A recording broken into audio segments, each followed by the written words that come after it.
Eu levo grupos, né, para treinar lá na Disney hoje, né? Então a gente faz visita aos bastidores, E eles têm, para você ter uma ideia, eles têm toda uma gestão para não permitir a desculpa. É num nível tão absurdo, que são intencionais, é num nível tão legal que, assim, eles ficam mapeando as brechas do sistema, porque a inteligência humana é ótima, né? Então eu vou achar uma brecha para não fazer o que eu devia fazer. Essas visitas que eu fiz, já fui algumas, eu vi uma vez uma vending machine, uma máquina daquela que você bota o dinheirinho e pega o produto, e ela tinha um nome em cima, o título era No Excuses Machine, que é a máquina sem desculpas. Aí me chamou muita atenção. O que essa máquina tá fazendo onde ficam os funcionários, né? Que é os bastidores do parque, é onde não vai cliente.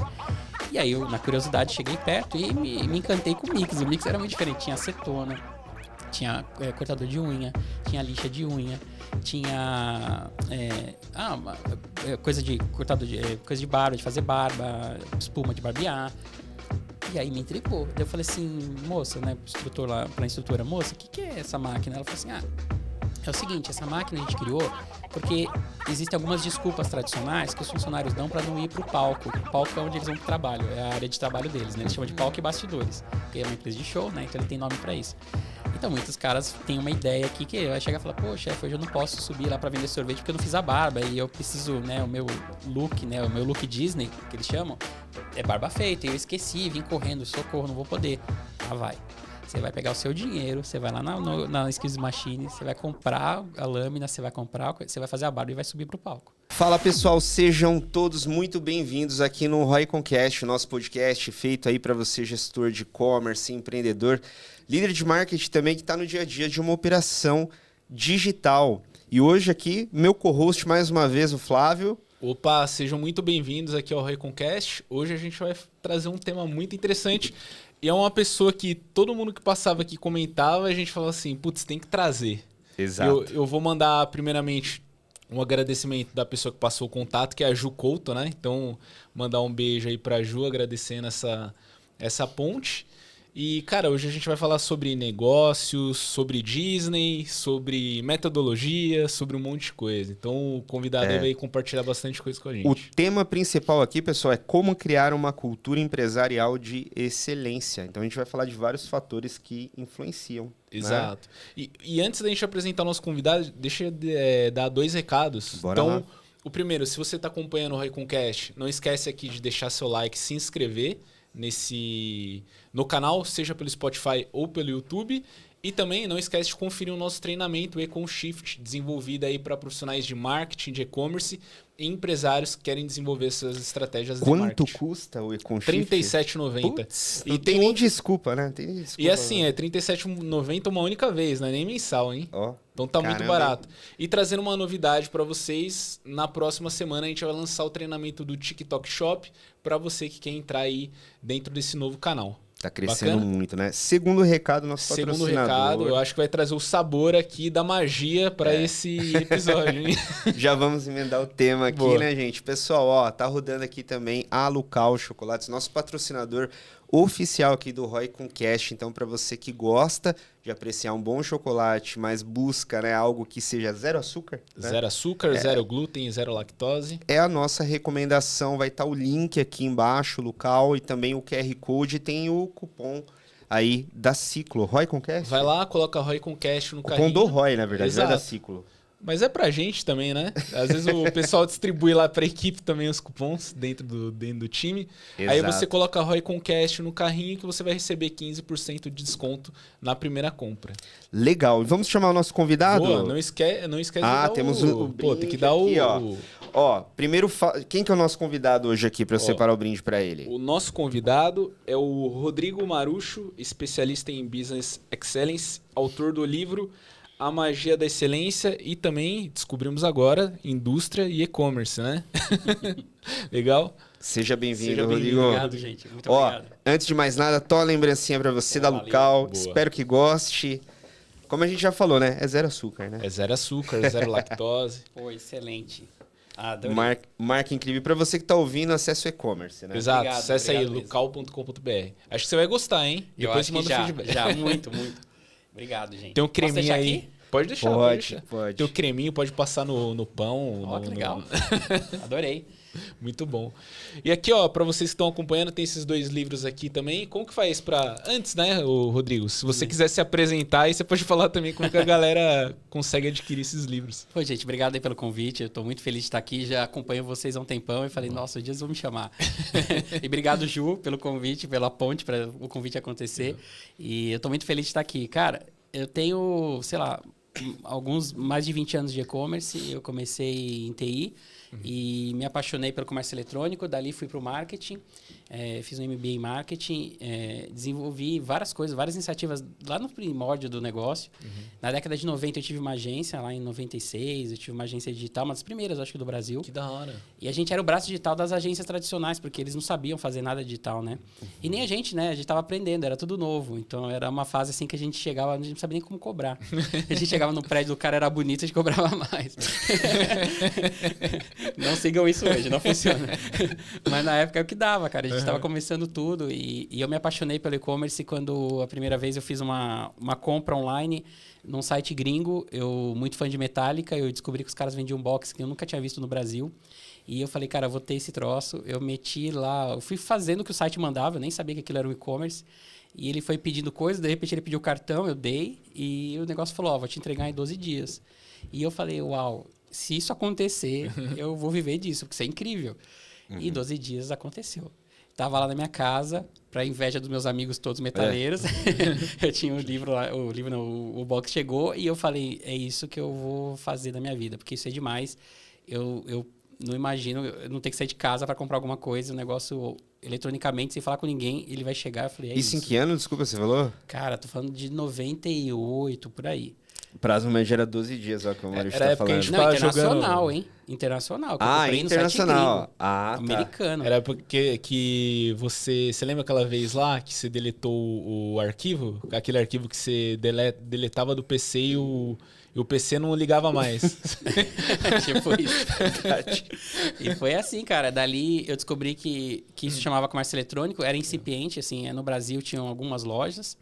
Livraria Cultura, Magazine Luiza, Americanos, Submarino. As primeiras coisas acontecendo. E aí a minha ida para a agência foi de tentar começar a fazer projeto em relação a isso. Mas não existia plataforma, não tinha um monte de coisa. Então eu peguei lá onde era meio mato as coisas. E dali me apaixonei e não parei mais. Em 2002 eu trabalhei no dos primeiros marketplaces do Brasil, que era o Shopping Qualivilas, do Banco Real, que depois virou Santander. E lá eu trabalhava como consultor de varejo, porque eu era o cara responsável por fazer os caras entenderem o digital, os lojistas tradicionais, como é que eles vendiam online. E a gente também estava aprendendo, então eu estava aprendendo e ensinando. E nessa nasceu uma das lojas que depois eu fui trabalhar, que é a Netshoes. A Netshoes tem a origem dentro desse marketplace. Eu fiquei amigo do Márcio, eu atendia diretamente ele. Dali, dessa área de atendimento que eu tinha para os sellers, né, que a gente não chamava de seller na época, mas os sellers que tinham lá, eu migrei para a área de marketing digital, então eu cuidava de toda a gestão de tráfego do site, do portal, do Qualivilas. Eu tinha uma verba assim para comprar internet na época, porque era banco, né? Então era uma delícia. E a gente não sabia nada, né? Então a gente errava, acertava, tava todo mundo aprendendo. E nessa época eu fiquei amigo do Márcio, e o Márcio brincava, um dia eu vou trabalhar. O Márcio Corruian, né, que foi o fundador, um dos fundadores, um dia você vai trabalhar comigo, Márcio, vai lá. E a coisa foi virando, eu trabalhei no Jacotei, saindo de lá. Aí eu saí da minha agência, né, que era sócio com meu irmão, eu deixei a agência e fui pro mercado, porque eu queria aprender, queria entender para um dia voltar e fazer essas coisas. Trabalhei no Jacotei, que era um concorrente da época do Buscapé, de comparação de preço. Aí eu estava ali no processo, já tinha resolvido uma série de coisas. Lá também tinha um site de relacionamento chamado Te Procurando, que era o Tinder, o vô do Tinder. E é um barato trabalhar com isso, porque isso também é e-commerce, né? A gente vendia assinatura e era um barato que eu conhecia os bastidores, eu via as mensagens. Então, LGPD que se cuide. Na época não tinha. Era muito legal. E aí eu recebi o convite, o Márcio me ligou e falou, pô, Marucho, lembra que a gente brincava? Tal, chegou a hora, vem aqui trabalhar comigo. E aí eu fui para assumir o braço direito dele, assumi a operação da Netshoes. Eu tinha 40 pessoas na minha estrutura. Fiquei lá quase 3 anos, bateu 3 anos e eu saí com 400 pessoas na minha estrutura, com 12 gerentes. Eu cuidava de todas as áreas da Netshoes, menos o marketing, que tinha o Rony, que já fazia isso muito bem. A área comercial, compras, né? E principalmente o financeiro, que os donos cuidavam. E nessa categoria, a Netshoes ela foi pioneira, né? Foi pioneira. E o Márcio realmente é um cara diferente, é um divisor de águas. Ele Uma vez eu falei para ele, cara, é interessante, né? Que você é pequeno, né? Como é que você pensa tão grande? Ele falou assim, não, eu estou pequeno.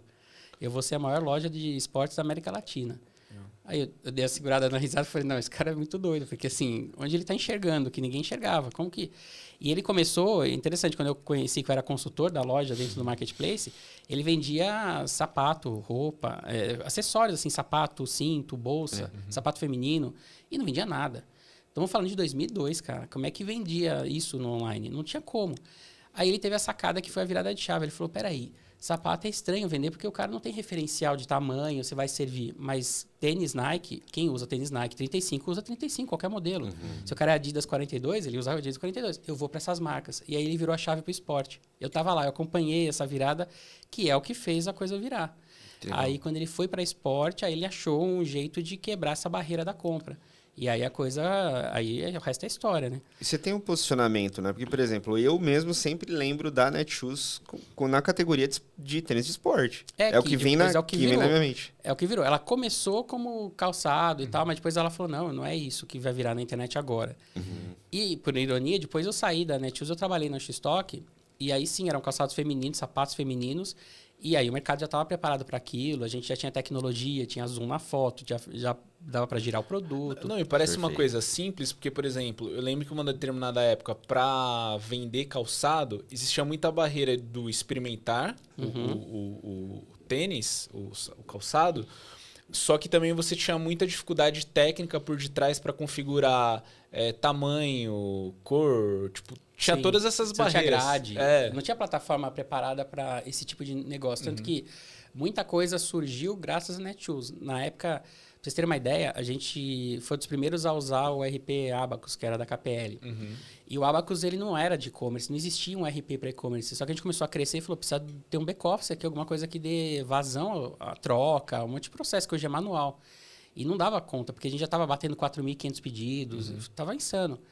E aí a gente foi, sentou com os caras e a gente desenhou. Grande parte dos módulos ali, módulo de troca, eu que desenhei com os caras. Eu sentava com eles, tem que ser assim o fluxo, assim que vai, assim que volta. A gente foi criando muita coisa, né, naquele momento. E você lembra de alguma coisa dessa, nem é o tema, né, mas aproveitando aqui, você lembra de alguma coisa nessa época que vocês, ficavam desenvolvendo ali para disruptar, às vezes, o negócio, que você lembra? Vocês contestando? A gente acreditava bastante, né? Principalmente o Márcio, o visionário, e a gente ia junto, né? E começava a fazer sentido. A gente acreditava muito que o e-commerce, ele vinha não para... Desde aquela época, ele não vinha para quebrar o varejo. Porque se falava isso na época, não, o e-commerce vai matar as lojas físicas. Sempre tem esses caras. Agora o IA vai acabar com... Cada hora vem uma quando surge algo novo é que vai destruir tudo. Tem sempre o profeta lá que quer vender livro e palestra, né? Enfim, mas a gente já conhece bem depois de 20 anos e já sabe como é que esses caras são. O que acontece é que a gente acreditava bastante no modelo e principalmente, eu acho que a grande sacada foi entender que o e-commerce ele era uma ferramenta para a gente vender serviço. A gente... todo mundo está vendendo produto. Até hoje tem gente que está achando que está vendendo produto. E o e-commerce é serviço. O produto é o meio para você entregar um serviço. Serviço no mínimo de logística. No mínimo é um delivery. Você está comprando uma ferramenta ali que te facilita a vida. E a gente, quando entendeu isso, a gente passou a colocar toda uma estratégia em melhorar o serviço. E não os produtos, porque os produtos eram padrão e o concorrente teria também. A gente era multimarca, então não tinha o que fazer. Não é uma marca própria. Então... é o que é, a Nike é o que é Nike. E os caras mandavam ainda tabelado, né? Desculpa de cortar, surge até um ponto assim, né? Que muito conteúdo de marketing, muita gente que tenta ensinar algo também na internet, comenta muito assim, né? Você precisa destacar os diferenciais, né? Destacar as mudanças que o seu produto pode fazer. Mas esse é um exemplo claro que você trouxe, quando você é uma multimarca, que o seu produto é literalmente o mesmo que outro canal tem. Aí a diferença... tá no seu negócio, no seu modelo de negócio, na forma que você entrega, na forma que você serve, basicamente? Assim, até na forma que eu conto a história do produto, às vezes eu conto melhor que a própria indústria. Que a indústria, ela, às vezes, não tem essa expertise tão bem elaborada para a ponta final ali para o cliente. Então, a gente pode criar uma curadoria para poder chegar direito no público-alvo e conversar melhor com ele. Isso é um ponto. Mas, quando a gente agrega serviço, a gente passa a ter também uma construção de solução, não só de produto. Então, por exemplo... sei lá, o cara ele compra, sei lá, whey. Mas qual que é o perfil dele? Será que ele está comprando só whey ou ele, de repente, ele tem diabetes? E se eu montar um kit pro cara diabético. Aí eu tô começando a construir serviço em torno, que o cara tá comprando um bundle ali, um kit com uma série de soluções para aquela necessidade que ele tem. Isso eu acredito bastante quando o varejista começa a fazer isso. E quando a gente também faz serviço, também envolve personalização, né? Então o cara criar umas ofertas muito únicas, porque assim, a gente foi o criador lá na época da personalização de camisa de futebol. Pô, eu ia falar isso agora, porque eu lembro que eu personalizei o meu nome na camiseta de São Paulo por causa da Netshoes, que não tinha nem na loja de São Paulo. É isso aí, é isso aí. Claro que agora os fabricantes copiaram, mas na época a gente fez uma negociação muito bacana, porque não poderia parecer que é um produto pirata. Então a gente negociou com as marcas, e as marcas não são bobas nem nada, falou, deixa eles testarem pra gente ver como é que é, depois a gente faz também. Então eles deixaram a gente pilotar e eles ofereceram as fontes oficiais, as letras, então a gente tinha como fazer o que a marca faz. Então era tudo oficial da Adidas, oficial da Nike. Eu não sei se foi a Netshoes na época também que você conseguia comprar porque muito torcedor ele quer a camiseta sem um patrocinador. Eu não sei se era a Netshoes que tinha essa opção. Eu acho que posso estar enganado, mas na minha época, que eu me lembro, que a gente vendia, era assim. Você tem a versão para jogador, a versão de jogador de jogo e a versão do torcedor. Às vezes a versão torcedor não vai com patrocínio. Então, e é o que mais é vendida, que ela é mais barata. Então você pega essa camisa nova preta, a camisa 3 do São Paulo, ela só tem a versão jogador. Entendi. É R$499. Assim como quando a seleção lançou lá da Nike, que era caríssima. A versão jogador é a que os caras usam. Então, você está comprando a tecnologia de ponta, de respiração, de tecido. E ela vem com todos os patrocínios, porque é o que o cara usa, o jogador. Então, tem colecionadores ou caras que gostam de camisa de futebol que ele prefere comprar de jogador, para ele ter essa sensação do cara. Então, esse vem com patrocínio. Agora, alguma que tira o patrocínio depende muito de caso a caso, mas geralmente a de torcedor tem menos patrocínios. Entendi. Pô, que legal. E aí, Felipe, vamos... Tem mais pergunta na Netshoes? Só para fechar, da personalização, é uma forma interessante porque a gente conseguia colocar lucro em cima, né, da venda. Isso era importante, porque como o preço é tabelado, e a Netshoes na época estava pequena, não era pequena, estava pequena, ela tinha um poder de barganha com o fornecedor muito menor. Então, ela trabalhava com margem apertada. A sacada de ter a personalização, ou seja, de pensar serviço, virou o jogo, porque... Imagina só, pra gente custava personalizar menos de R$3. E a gente vendia personalização a 20 e poucos reais, que até hoje é um preço assim. 20 e poucos reais o nome, aí mais 20 e poucos reais o número. Então você aumentava lá, às vezes, R$40 de lucro. Porque 40 não, mas uns R$37 de lucro, porque o custo era R$3 para fazer. E a gente criava uma outra trilha ali para personalização, e assim foi. Então, essas sacadas que eu fui aprendendo lá. Que legal. Eu saí da Netshoes só para fechar, e aí isso tudo mexeu muito, porque a gente viu que eu entendi. E eu sempre amei ensinar, então eu virei professor desde aquela época. Então, há mais de 20 anos, né, dei aula na CoinSchool. Eu sempre gostei muito de passar conteúdo para frente, por isso dos livros, essa é a missão. E há 15 anos eu trabalho como consultor, então ajudando em transformação digital, ajudando indústrias, varejo, modelos de negócio disruptivos. E aí cai a Disney na minha vida no meio desse caminho aí. Mas aí, por exemplo, você foi da Netshoes, aí é de sapato, aí depois você foi para... Eu fui diretor estatuário depois do Que Vestir. Eles tinham acabado de receber aporte do Grupo Tiger, que na época estava comprando um monte de negócio online, aportando um monte de negócio, e eles precisavam profissionalizar a gestão, e eu fui lá ser diretor estatuário, com uma participação pequena do negócio, porque eu já queria voltar a empreender. Só que, em paralelo... eu dava aula, e aí os alunos acabavam a aula e falavam assim, pô, Maru, você não quer ir lá na minha empresa, me ajudar a fazer isso aí que você está ensinando? Como estruturar isso melhor e não sei o quê? Eu falei, esse negócio aí acho que chama consultoria. Só que não existia consultoria. Você começou a fazer consultoria sem saber que era consultoria. Eu me liguei que isso era consultoria, mas não tinha no Brasil. Para falar que não tinha, há um ano tinha a Next, que foi a primeira consultoria que eu tenho conhecimento. Ela tinha nascido já há um ano. É o que estava também engatinhando. Eles não tinham ainda bem definido uma metodologia, estava tudo começando. E aí eu embarquei nessa. E ali eu comecei a prestar consultoria. Chegou uma hora que a consultoria era muito mais divertida e relevante do que minha própria função no Que Vestir. E eu ofereci consultoria para o Que Vestir para sair. Entendi. E aí a gente saiu amigavelmente e eu falei, vou virar a chave. E aí nasceu a Marucho Consultoria naquela época, há 15 anos atrás. Que legal. E ali foi todo um desenvolvimento, né? A partir daí a gente foi aprendendo, né? Também o que é... Inclusive, se tiverem amigos que estão pensando em desenvolver uma consultoria ou querem ser consultores... Principalmente amigos da velha guarda, que eu tenho visto hoje com bastante dificuldade de empregabilidade. Eu tenho vários amigos que têm muito para entregar, mas parece que não pode mais entregar, ou chegaram num patamar que estão muito caros para o mercado. E tem muitos caras querendo virar consultor. E eu posso até dar umas dicas, assim, porque foi um aprendizado também. Pode falar aí. Pode, porque até esse é um ponto relevante, não, pra né, caramba, Flávio? porque, por exemplo, eu vejo que é muito, pelo menos é o que eu acredito. Eu acho que quem deu resultado uma vez é mais fácil de dar resultado do que uma pessoa que nunca deu. Em qual sentido que eu quero dizer isso? A pessoa ela é muito madura, e aí eu vejo até muitos profissionais que a gente conversa, uma queda na autoestima, né? Isso. Tipo, putz, será que eu sou bom ainda? Cara, você já entregou o resultado pra tanta operação. É verdade. Entendeu? E eu acho que aí você pode trazer sua experiência, né, Marucho, quanto a isso, para os profissionais que estão nos ouvindo, porque acontece mesmo o que você comentou, né? A gente tem contato com uma galera do mercado, o pessoal vai criando muita experiência, vai ficando bom, vai crescendo. E é óbvio que chega um patamar, né, de busca por uma remuneração, que aí fica sempre aquela briga, né? Eu desejo atingir isso, só que as empresas não estão dispostas, uma única empresa, né, a arcar com aquilo. Aí, certa vez, eu estava conversando com um amigo que está nesse processo, é do nosso mercado, está nesse processo aí de, Fê, tô com vontade e tal. Eu falei assim, cara, posso te dar uma visão? Talvez uma empresa não esteja disposta ela sozinha arcar com isso. Mas e isso que você quer dividido em 4 empresas? Aí o jogo é diferente. Começa a mudar. Fica mais fácil pro cara que tá te pagando e você recebe aquilo que você quer. Só que eu acho que talvez o que falta é como ele organiza o método dele para trabalhar para 4 projetos, 5 projetos, 6 projetos e afins, sendo que às vezes muda o cenário de empresa para empresa, né? Segmento e afins. E perfeito. E eu lembro que vários amigos fizeram essa jornada nesses 15 anos de entrar como consultoria e daqui a pouco tá voltando para o mercado.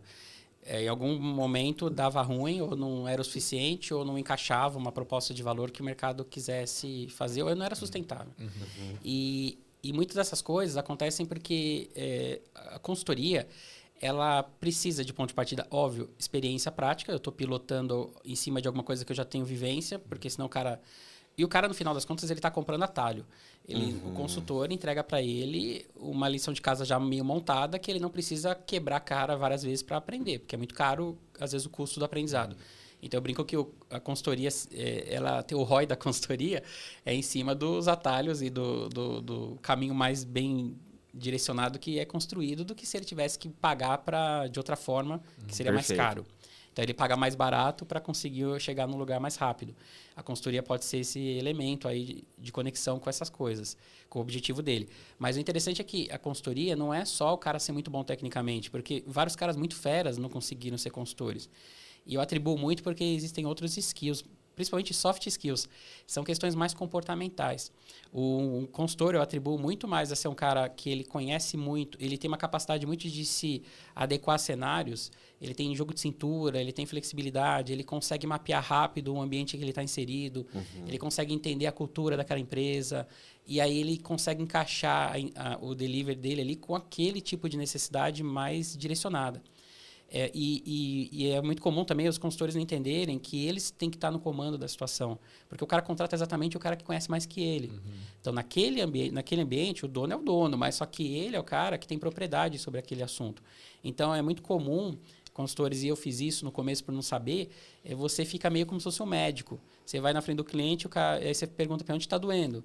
Ah, tô com uma dorzinha aqui, tá o remédio. Aí, semana que vem, eu volto para ver qual a dor agora. Ah, agora tá o joelho. Ah, tá aqui tá o remédio. E aí você fica pontualmente atendendo e vira uma relação que em algum tempo se desgasta ou ela fica inócua. Porque não tem um começo, meio e fim. Então, vira uma coisa meio tipo... Só fico o cliente é que está no comando o tempo todo demandando. Aí, com o tempo, eu fui entendendo que o consultor ele precisa ter uma abordagem um pouco diferente. Pelo menos no meu ponto de vista, ele que tem que dar o direcionamento do que aquele cara precisa. Ele vem com a dor. Só que nem sempre a dor é o que realmente é o problema ou que é realmente o caminho. Às vezes ele tem uma dor porque ele acha, porque ele tem uma intuição daquilo, mas a gente é que vai conseguir ajudar, olhando 360 graus o negócio, a gente vai conseguir dar uma visão mais ampla para ele. Porque a gente conhece os atalhos e conhece a visão mais holística da operação dele. Às vezes ele não tem esse conhecimento. É muito comum o cara entender que ele vai criar um canal online e ele vai resolver o problema dele, mas ele tem uma questões no financeiro dele, tem questões na logística dele, muito antes do canal ser aberto. Então a gente olha o negócio todo e transporta aquela visão dele para uma coisa mais ampla. E para isso tem que ter uma metodologia. E a metodologia ela tem um começo, meio e fim. E, obviamente, você tem a questão do nível de experiência e conhecimento que você adquiriu também, né, Marucho? Porque, por exemplo, você pode ser um consultor, igual você comentou, que o que você está fazendo de fato é fazendo um modelo de consultoria que agrega no negócio dele, independente se vende via site, se vende via marketplace, é negócio. Eu acho que também tem pessoas que se prendem muito a como se fosse um legozinho que você vai repetindo, né? Ah, então eu vou dar consultoria, eu vou levar o cara, eu preciso criar o site do cara na loja tal. E isso a gente sabe que já é algo mais executável, né? E tem acho que vários nichos em consultoria, né? Tem os caras que são os ultra especializados. Eles vão realmente ser eu brinco que é a parteira do e-commerce, né? Ele vai botar site no ar, ele vai ficar fazendo nascer site. Sim. Esse cara e tem mercado para ele. Eu fui transitando aos poucos, conforme eu fui ficando mais longe da operação, fui transitando para estratégia. Então foi um movimento natural que eu percebi que eu gerava muito mais valor olhando para o negócio de cima e aterrissando ali nas oportunidades que a gente mapeia, do que eu só ser um cara que age sob demanda pontualmente para alguma coisa. E para isso, eu fui trazendo os meus parceiros. Então, os especialistas de cada vertical, Legal. Eu não vou me atrever a fazer. Eu sei como conduzir, ajudo esse cara a entrar no projeto junto, e é esses caras que vão fazendo junto comigo. Agora, eu estou ali orquestrando, que é o que o cara precisa, que alguém saiba mapear e antecipar e olhar lá na frente onde a coisa vai dar. Então, eu acho que acaba sendo uma consultoria mais que gera mais valor nesse sentido. Que ele é menos mão na massa no aspecto operacional da coisa. Eu não vou atender um cliente dele, não vou limpar uma foto, não vou subir um produto. Mas eu vou dizer para ele que ele precisa se organizar para subir um produto, ele precisa se organizar para ter uma estrutura para fazer isso. Eu vou antecipar várias necessidades e investimentos que ele vai precisar fazer para as pretensões que o negócio tem. Então, acho que essa visão, ela nem sempre o cara que vira consultor, ele se adequa. Ele vai conforme demanda, ele vai fazendo. E eu fiz isso até o momento que eu falei, peraí, tá errado. Eu preciso conduzir, não ser conduzido. Ele tá pagando o especialista, né? Então, eu preciso fazer o A gente mandamento. passou por isso na agência também, né? É normal. Do da que? ciclo, né? Do começo para o estágio atual. Por exemplo, quando a gente começou a ciclo, a gente atendia de tudo. Todos os tipos de negócio. Então... desde é uma consultoria, é uma empresa de tecnologia, é um SaaS, é um varejo físico, é uma franqueadora, tudo. Aí a gente fez um levantamento de NPS dos clientes. A gente falou assim, cara, não adianta a gente melhorar o negócio para quem tá ruim. Vamos melhorar para quem já tá bom. Aí a gente olhou lá, a gente falou assim, por incrível que pareça, quem tá 8 para cima é seu e-commerce. Aí foi doído que a gente deletou uns clientes muito grandes. Né? Mas até esse movimento de sair de algo mais técnico para se tornar algo mais estratégico também foi algo que foi sendo desenvolvido ao longo do tempo, sim. né? Porque, parecido com o que você falou, né? Quando você está começando a agência, os sócios, fundadores das agências, eles têm bagagem técnica... eles são bastante executores, né? Então, o cliente determina como vai ser. E aí a gente foi migrando isso ao longo da nossa experiência até se tornar algo mais estratégico. Ou seja, o cliente está pagando a agência porque ele quer ouvir da agência como ele deve alocar o recurso dele para gerar mais resultado. Ou ter alguém em alto nível para trocar, né? Exatamente. Porque ele precisa que alguém coloque um ponto novo ali dentro do processo, que é o especialista, né? Exatamente. E aí isso foi mexendo também nas engrenagens dentro do negócio. Então, por exemplo, até a faixa de funcionários que a gente tem são pessoas que têm mais de 8 anos de experiência, já atuam no mercado digital, no mercado de e-commerce profundamente, para que quando esse nosso cliente que é de médio para grande porte, né, ele está numa reunião, ele fala, porra, tô conversando com um cara que tá vivendo isso aqui há tanto ou mais tempo que eu. Né? Eu acho o modelo pede isso. Esse modelo agora pede isso. Exato, pede isso. Assim, lógico que em todos os mercados haverão pessoas que estão começando, né? Pessoas que estão iniciando sua carreira. Mas me colocando na cadeira do cliente, que está há 15, 20 anos numa operação cuidando, eu entendo que também, às vezes, é estressante para ele quando se ele chegasse numa reunião com uma pessoa que tem um mês de Econ. E a pessoa tá né? falando de negativação de palavra-chave no Google Imagina, Marucho, o tempo que você tem de mercado, você ouvir que você tem que anunciar no Google. Já ficou bravo. Não, nem fiquei bravo, mas assim, imagina, a hora é cara, né, pra isso. Então. Exato. E é isso, nesse processo todo, eu acho que o essencial que eu aprendi é ser um cara que conhece muito de adaptação, de cultura, de entender. Porque, assim, cada cliente é único. E cada cliente tem os seus trejeitos, tem a sua maneira de pensar, tem os seus valores. E o consultor bom, ele é camaleão. Ele fica da cor do negócio. Ele se adequa para ele virar um cara que bota o crachá e tá junto, sem ser da empresa. Mas ele consegue se adaptar e ele vai construindo pontes com a galera. Porque eu fiz muito consultoria para a indústria. Na indústria, eles têm coisas que o varejista não tem. Por exemplo, o varejista ele é meio desespero, sai fazendo, cada centavo conta, está contando moedinha. É uma dinâmica natural do varejo. E tem várias verticais de varejo, mas a maioria é muito assim. Agora, você vai para a indústria tem tempo, ou ela é acelerada, mas ela tem uma previsibilidade, ela tem orçamento do ano, ela tem budget, ela tem equipes para envolver. Margens maiores também, né? Ela pode trabalhar margem, ainda mais quando ela descobre um D2C, aí ela já se empolga, ela fala, opa, tem isso aqui, mas aí ela tem desafios de conflito de canal, ela não pode entrar em briga com o distribuidor, briga com revenda, ela tem uma série de questões diferentes. Mas, essencialmente, ela tem pessoas que são agentes ali dentro que podem ou não atrapalhar um projeto.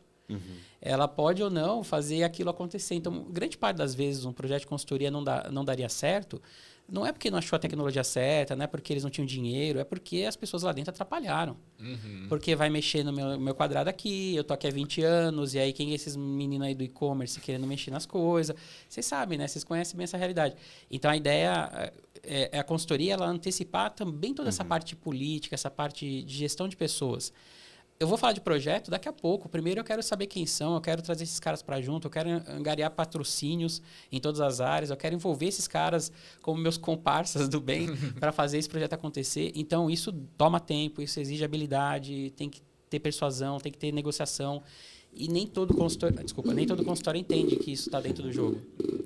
Não é só fazer o projeto. E tem projetos que a gente... Não vou nem... que às vezes a gente acaba entrando que tem...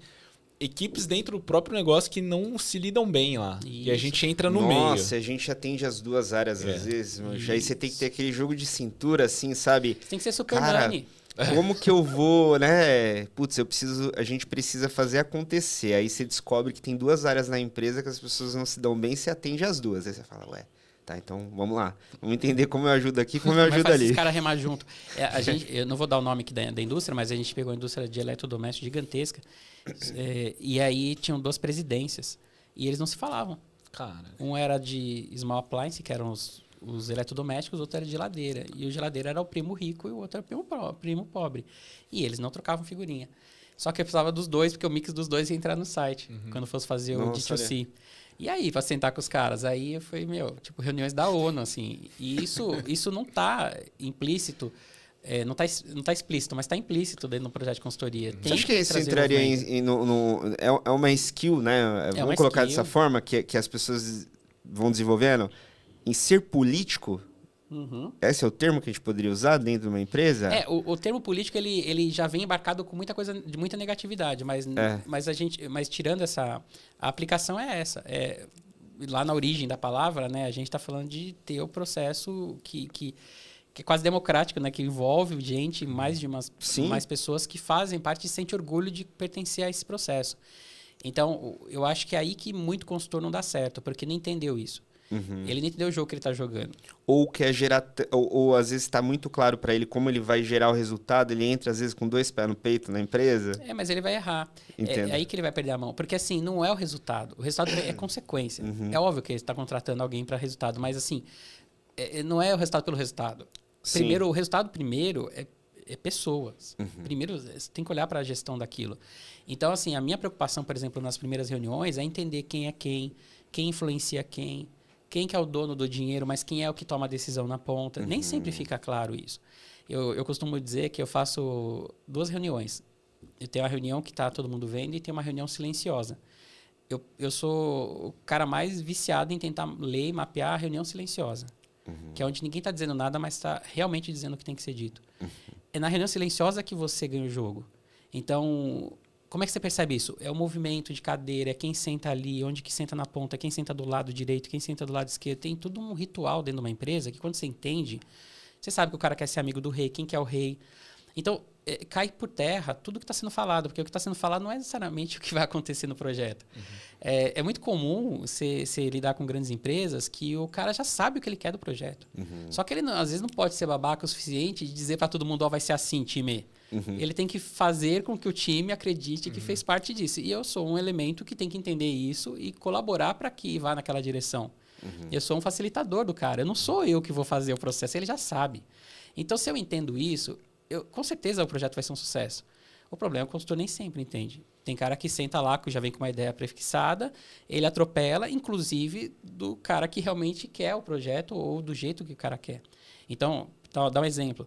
Aconteceu já, de eu fazer reunião numa grande empresa e a gente... O presidente da unidade lá da BU não estava lá. E aí todos os diretores pavonados, assim, falando, todo mundo o que queria, o que não queria, eu só pegando aqui, só pescando. Pô, já entendi o que esse cara pensa, já entendi o que esse cara tá preocupado, já entendi o medo desse aqui. Eles foram soltando e eu fui só pescando, já vendo a reunião silenciosa. Mas ninguém sentou na ponta. Aí chega esse cara, quase um negócio assim, tem que levantar para o cara cumprimentar, porque ele chegou. Aí ele passa, não, precisa levantar, pessoal, imagina, super tipo de boa. Não é, todo mundo morre de medo. Aí ele foi, sentou na ponta. Então, pessoal, pô, que bom que tá o Marucho aqui para ajudar a gente e tal. Então, é um sonho nosso, tá? Nós vamos sonhar junto, a gente vai fazer isso junto. E aí eu queria só dizer só umas palavras iniciais para o nosso kickoff. E assim, eu vejo essa empresa fazendo tal coisa, eu vejo a gente vendendo assim, eu vejo... As 3 bullets que ele disse, eu já anotei aqui, porque esse é o projeto. Já está aqui o escopo real do que eu vou ter que entregar. Aí ele acabou de falar, falou assim, mas isso é a minha visão, mas a nossa visão única aqui juntos é que é maior. Então, eu estou aberto para ouvir. Não tá, mentira.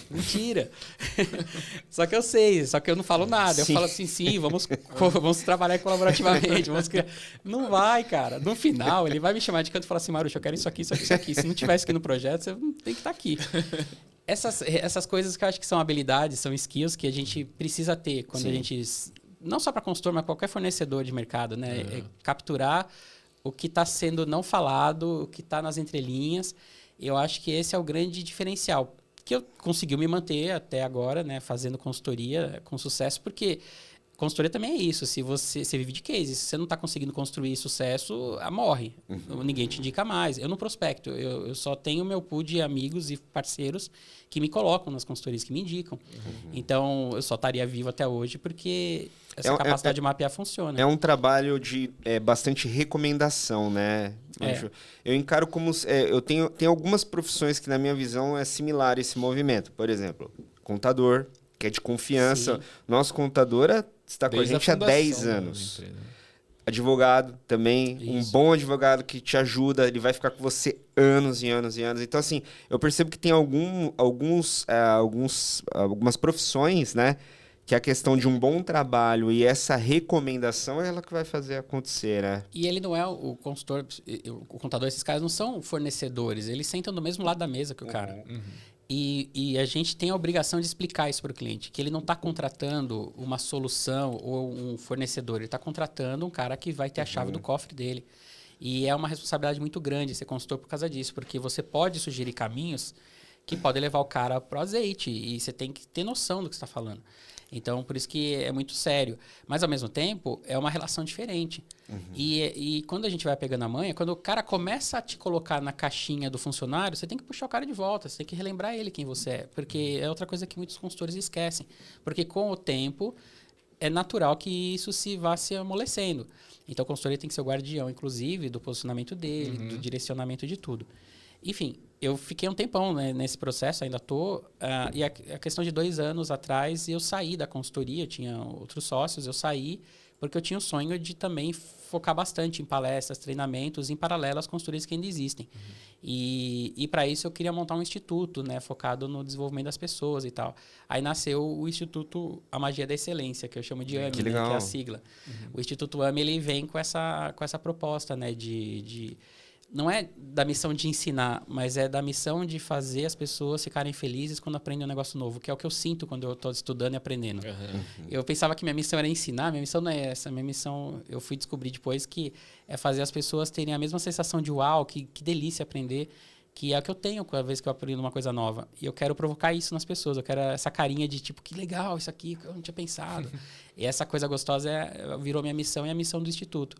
E aí, a partir desse ponto em diante, eu tô com uma equipe, né? Fazendo do meu jeitinho, do jeito que eu gosto. Tem um pessoal, meu time ali, que me ajuda com comunicação, com redes, mas assim, eu essencialmente tô à frente e entregando também o produto lá na ponta. Pô, que legal, da hora. Que legal. Cara, com uma breve introdução, mas nem já entramos ainda, né? A gente vai entrar aqui. A gente vai entrar agora nos tópicos então que a gente pessoal. Obrigado. Mas a gente vai entrar aqui, ó, na primeira pergunta, né? Pra gente começar a entrar no tema. Vamos lá. Por que você resolveu estudar Disney, especificamente? Tem tanta marca aí no mundo, por que especificamente a Disney? Então, como eu falei, né? Eu não paro de estudar e eu amo estudar. E para fazer as consultorias, a gente precisa buscar muita coisa diferente, né? Porque nem sempre a gente vai repetir fórmulas. E aí eu começo a estudar modelos de negócio e fatalmente cheguei na Disney. Principalmente quando entrei naquele campo do encantamento de cliente, do serviço que gera tal da magia. E eu comecei a ficar intrigado. Falei, cara, eu vou estudar esses caras. E aí, para sorte, né, eu descobri que existia o instituto também da Disney. Tem o Disney Institute lá na Flórida. E que é uma escola de negócios que qualquer pessoa que queira pagar em dólar pode ir lá fazer o curso deles. E aí eu falei, opa, vou nessa história. Aí eu fiz o primeiro, eu tenho 3 cursos lá, 3 certificações da Disney. E no primeiro que eu fui, era uma semana de treinamento. Mas assim, no segundo dia eu já falei, cara, esse conteúdo aqui é incrível. Se eu fizer um depara para a realidade brasileira, porque lá não tem CLT, lá é bem diferente. Você assiste, você tem que digerir para a tua realidade aqui Brasil. Mas eu falei, cara, se eu fizer isso direitinho e acrescentar toda a minha bagagem de consultor, de negócio, de planejamento, eu acho que dá um conteúdo bom. E aí eu pensei como professor, eu fui como consultor para buscar inspiração para meus cases e acabei ativando o modo professor. Falei, cara, eu vou criar um conteúdo a partir do que eu estou aprendendo. Aí eu voltei para o Brasil já desenhando, rascunhando o que seria a Magia da Excelência, que já está com quase 10 anos, que aí não para de crescer, de se desenvolver, mas a última conta que eu fiz já atingiu quase 80 mil pessoas já. Com treinamentos, palestras, né, os livros. E aí, por isso ele mereceu chamar Instituto Magia da Excelência como gratidão a esse negocinho aí que mudou minha existência. Eu sou uma pessoa diferente hoje. Tem alguma coisa que você aprendeu lá que te chamou muita atenção? Que você mais pode destacar, assim? Você fala, pô, esse método que eles usam, ou a forma como eles lidam com as pessoas. Porque, por exemplo, quando você fala dessas sensações, por exemplo, né? Felicidade. Felicidade é algo, como que eu vou dizer? Quase que não dá para tocar em algo, mas as pessoas sentem isso, é percepção, né? E também tem a questão do que é para cada, né? Tem essa ainda, né? Só que assim, todo mundo que tem contato com algo da Disney tem pelo menos a mesma sensação. Seja de... Cara, você tem um contato com o filme, você tem contato com algum desenho, ou a pessoa que vai lá, música... Você vai lá no parque, parece que é a mesma sintonia. Só que quando uma empresa faz isso, ela faz de uma maneira, como que eu vou dizer, intencional, né? Então, por detrás deve ter um método em cima disso. A Disney também é intencional. Ela é tão intencional que tem uma frase que reverbera até hoje, que é a base do modelo deles, que eles diziam, o Walt Disney dizia assim, nós aprendemos a ser intencionais onde os outros não são. Ou seja, a gente aprende a fazer de propósito onde muita gente está fazendo na sorte. A gente sabe o que a gente faz e por que a gente faz, o que a gente espera a partir do que a gente faz. Eles têm isso muito amarrado, num nível assim absurdo. Eu costumo brincar que não tem um tijolinho colocado num prédio do parque sem ter uma intenção por trás. Tudo é pensado. E isso foi o que, de cara, eu falei, uau. Quer dizer, nasce o negócio de um propósito feliz, bonito, que é um sonho do Walt Disney de criar um lugar ou uma empresa que fizesse pessoas mais felizes. Ele realmente cumpriu essa missão e cumpre até hoje. Mas ela é uma empresa de capital aberto que visa o lucro e tem acionistas. Então, ela precisa ter muita intencionalidade e muita estratégia por trás para fazer isso não se perder ao longo do tempo, porque é muito comum. Quando você tem um board ali que começa a exigir, esse cara faz te quebrar o processo e, de repente, teu propósito vai ficando esquecido. Então, ele tem guardiões para manutenção de forma intencional desse processo todo. Mas eu fui exatamente tentar entender, não a parte da camada que você absorve ali como cliente. Eu queria entender essa estrutura. Que aí eu percebi que é um modelo que é muito similar a várias marcas que a gente gosta. A maioria das marcas que a gente gosta passam mais ou menos por uma estruturação parecida. E ela essencialmente ela nasce na cultura. A Disney ela tem, assim como outras empresas que a gente gosta, de alguma forma, ou que se destacam para a gente, ela tem uma cultura extremamente poderosa. E a cultura, ela nasce, e em qualquer lugar aqui, a gente aqui nessa sala, a gente ficar mais meia hora conversando, a gente está criando uma cultura. Onde tem 2 ou mais pessoas, se cria uma cultura. Que é o nosso jeito de convivência, nossas regras, a gente vai criando o nosso jeitão aqui. Então, essa sala aqui, esse podcast já está com a nossa cara. E isso tem, por isso que tem cultura de cadeia. O cara não tem RH lá falando, ô, pessoalzinho. Juntou pessoas, você cria uma forma de sobrevivência e de convivência. E aí, a diferença da cultura poderosa é que, de forma intencional, a gente conduz como isso deve acontecer e não deixa isso solto. Por isso que é muito comum nas empresas, cada departamento parece que é uma empresa diferente, porque eles não têm uma cultura poderosa, eles têm pequenos nichos de culturas. Uma tribo em cada departamento. Exatamente. E aí, nem é método ágil, né? É um problema ali de desenvolvimento mesmo de feudos ali. E o que eu vi na Disney é isso, eles têm uma ideia muito clara de quem eles são e como isso acontece. E a partir daí, que é a cultura poderosa... Você ia me perguntar alguma coisa, desculpa. Não, eu ia falar exatamente isso. Até quando você pega a percepção de várias pessoas que trabalharam em uma marca, uma empresa. Você tem uma pessoa falando que foi a melhor empresa da vida dela que trabalhou, você tem uma pessoa falando que foi a pior experiência que ela teve na vida dela trabalhando numa determinada empresa. Você fala, ué, é a mesma empresa? Até na Disney tem também, tá? Não é? Tem hater também. Tem esse funcionário que não gosta. Mesmo com a cultura poderosa, a gente não consegue... Não é perfeito, né? Não tem isso como que é o legal de a gente falar. Sim. Não é perfeito. Mas é melhor do que se não fosse feito com intenção. Mas também tem hater. Porque tem variáveis que eu não controlo. Tem cara que vai pra Disney e tem preguiça. O cara não quer trabalhar. O cara tem as skills, ele tem o conhecimento, ele foi treinado, mas tem dia, ele é humano. Tem dia que ele quer dar um migué. E eles têm, para você ter uma ideia, eles têm toda uma gestão para não permitir a desculpa.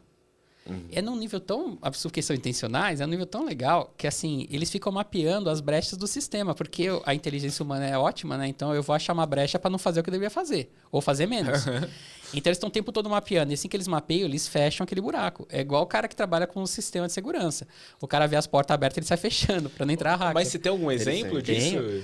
É muito comum, eu levo grupos, né, para treinar lá na Disney hoje, né? Então a gente faz visita aos bastidores, a gente faz visita técnica. Eu estava agora em abril levando o pessoal do Magalu, a gente levou 25 pessoas para treinar lá. E é muito legal porque nessas visitas aos bastidores aparecem coisas, porque a gente vai com atenção aos detalhes e tentando identificar coisas e sempre tem uma coisa diferente ali para perguntar.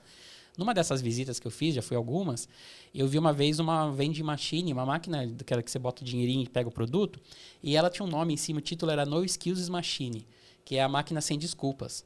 Aí me chamou muita atenção. O que essa máquina está fazendo? Onde ficam os funcionários, né? Que é os bastidores do parque, onde não vai cliente. E aí eu, na curiosidade, cheguei perto e me encantei com o mix. O mix era muito diferente. Tinha acetona, tinha cortador de unha, tinha lixa de unha, tinha coisa de cortador coisa de barba, de fazer barba, espuma de barbear. E aí me intrigou. Daí eu falei assim, moça, né, para a instrutora, moça, o que é essa máquina? Ela falou assim, é o seguinte, essa máquina a gente criou porque existem algumas desculpas tradicionais que os funcionários dão para não ir para o palco. O palco é onde eles vão para o trabalho, é a área de trabalho deles, né? Eles chamam de palco e bastidores, porque é uma empresa de show, né? Então ele tem nome para isso. Então muitos caras têm uma ideia aqui que vai chegar e falar, pô, chefe, hoje eu não posso subir lá para vender sorvete porque eu não fiz a barba e eu preciso, né, o meu look Disney, que eles chamam, é barba feita, e eu esqueci, vim correndo, socorro, não vou poder. Vai. Você vai pegar o seu dinheiro, você vai lá na Skills Machine, você vai comprar a lâmina, você vai fazer a barba e vai subir pro palco. Quer dizer, do bolso dele. Aqui, CLT talvez não seja tão bacana, mas assim, lá eles podem. E eles falam pro cara, você vai pegar do teu dinheiro para você assumir responsabilidade, assumir teu BO e você vai... Não tem desculpa. Então, se o cara vier com uma coisa diferentona, eles vão botar o produto lá dentro. Isso é uma. Eu vi também os lockers, assim, os guarda-coisas dos funcionários. É muito comum. Eu tinha esse problema na Netshoes, por exemplo, que os caras, em vez de guardar o capacete da moto, as coisas dentro do locker, ele põe em cima. Só que aí some, né? E aí, quando some, vira um escarcéu, vira um problema da empresa, que houve um roubo. Aí, para tudo e puxa a câmera. Isso é um baita problema. Na Disney também. E eles estavam sempre com a instrução, ó, vocês não podem deixar um negócio em cima do locker, não pode deixar em cima do locker, do armário. Aí chegou uma hora que a galera continuava deixando, o que eles fizeram? Eles pegaram a parte superior assim do locker, ela é diagonal assim. E eu me estranhei, falei, por que é assim esse formato? Eu nunca tinha visto. Para não deixar em cara, cima. porque a gente Como deixar assim, ó. não tem como deixar coisas em cima. Então, assim, apesar de ter uma intencionalidade, eles estão lidando com humanos. E eles lidam, se pegar a unidade de parque, eles são várias unidades, são várias empresas, a Disney, né? Mas pega de parque, tem muito adolescente, né? Tem muito universitário. Sei lá quantos, quase 80% dos trabalhadores são daqueles programas de treinamento que você é universitário, você pode se inscrever e passa 3 meses trabalhando no parque. Fazendo de tudo, né? O que eles definirem que você vai fazer. Então, tá lidando com uma galerinha nova, que tá com os hormônios à flor da pele. Então, tem um monte de problema. Quer beber, quer fumar, quer fazer um monte de coisa. Não pode. Então, eles são bem rígidos, tiram as desculpas para garantir minimamente que a cultura permaneça e os processos que tem que acontecer aconteçam. E é legal que você vê até A mesmo nossa fase empresa, é não dê a muleta, né? Internamente na Cicla a gente fala assim, não dá a muleta. A gente remove a muleta. Senão a gente chuta. Colocou a muleta, a gente chuta a muleta. A desculpa é uma muleta, né? Para não fazer o que deveria fazer ou da melhor forma que tem que fazer. Então, o ponto de partida que eu descobri de segredo deles é a cultura extremamente poderosa. Só que aí vem o pulo do gato. Essa cultura, ela reverbera para todos os funcionários a partir da liderança. A liderança, uma das principais atribuições da liderança na Disney é ser um propagador da cultura. Não é garantir o resultado na ponta. O resultado, para ele, inclusive, ele é medido sobre quanto de cultura ele está fazendo ser mantida. Então, toda a liderança reverbera a cultura. Aí muda o jogo. Porque é muito comum nas empresas, quem cuida da cultura geralmente é o RH. Aí, tá dando confusão que eu vou chamar o RH para vir aqui dar um banho de cultura na gente, contratar um treinamento. Não é isso. É a liderança no dia a dia. E aplicado no seu jeito de fazer. Então, assim, eu vou dar um feedback, eu vou falar em cima da cultura. Olha, eu queria te falar que foi muito bacana o que você fez, porque está muito atrelado com o nosso valor tal, e esse valor a gente respeita bastante e você está aplicando ele. Opa, aí conectou. Então, dá muito trabalho fazer isso, porque você está o tempo todo revisitando, relembrando, cada hora você conta de um jeito e cada hora você faz uma história nova, mas você tem que ficar o tempo inteiro. Entra a gente nova, se a gente... Mas assim, a cultura ela fica explícita e implícita. E depois que você tem a cultura reverberando pela liderança, aí tem um outro pilar importante que é eu começar a mostrar isso para fora. Então, vai envolver minha comunicação, meu jeitão de falar para o mercado, não é a agência terceira que criou. Eu sei quem eu sou. Eu já falo isso aqui dentro, agora eu vou falar para fora. Por isso que fica sólido, porque não parece uma conversa bipolar, né? Um dia ele é legalzão, outro dia ele é sério, formal. Ele tem consistência, ele é íntegro, a marca é íntegra, porque ela sabe o que ela é. Porque tem uma cultura interna muito já bem resolvida. Então, eu faço essa lição de casa e eu consigo falar isso para fora.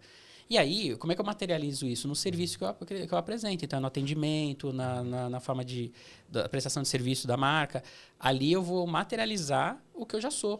Então, Legal. As decisões que eu tomo, elas estão muito embasadas, porque eu já sei quem eu sou. Porque se não é furada, né? A pessoa ela tenta criar o plano de entrega de comunicação com algo que ela não é, né? Então, porque ela vai abraçar modismos, vai abraçar momentos e ela vai começando a se perder no processo e ela vai criando uma série de clientes que ficam órfãos, porque o cara gostava daquela empresa. Quem que é esse cara que está falando comigo agora? Não conheço ele mais. E aí gera um monte de insegurança no cliente, gera até uma inconsistência e o cara abandona. E aí que o último pilar, aí vem a inovação. Como é que eu vou inovar em cima do que eu não sei que eu sou?